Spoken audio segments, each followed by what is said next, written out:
She looked straight at me with cold eyes and said, "No, you don't need to give a gift. You bring bad luck. You don't have children, so don't give anything. I don't want my son to stay childless like you." Those words hit me like someone had thrown boiling water on my chest. I felt my throat close and my hands turn cold. I had bought that gift with so much love, so much effort, telling myself that even after all the things she had said to me in the past, I would behave with kindness on my stepbrother's wedding day.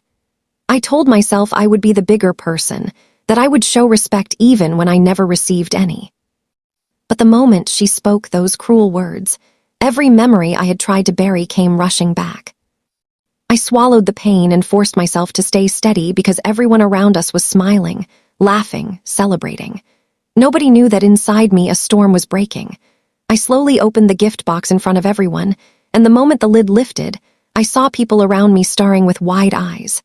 Their faces froze, their mouths parted slightly, and a strange silence fell over the room. Even my stepbrother, who had been smiling proudly a moment ago, suddenly stopped.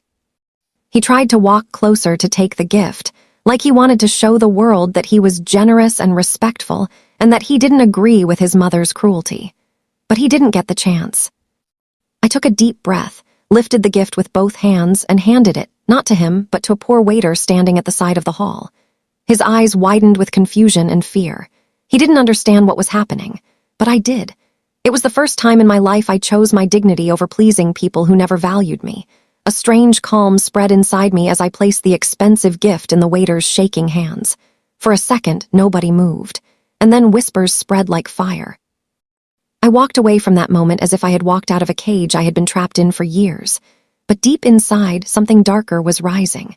Pain mixed with something sharp and cold. A feeling I had never allowed myself to feel. A desire for justice, not with shouting, not with insults, but with actions that would show them exactly who I was and what I was capable of. That night I drove home alone, the street lights blurring through my tears.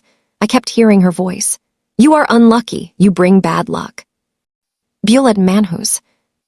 I had no children, yes, but that never gave them the right to define the worth of my existence. At home, I sat in the dark for a long time. My heart ached, but my mind was strangely clear. I remembered everything. How my father married her when I was 10, how her sons always got new clothes while I wore leftover ones, how she lied about me to relatives just to keep me in the corner of every room.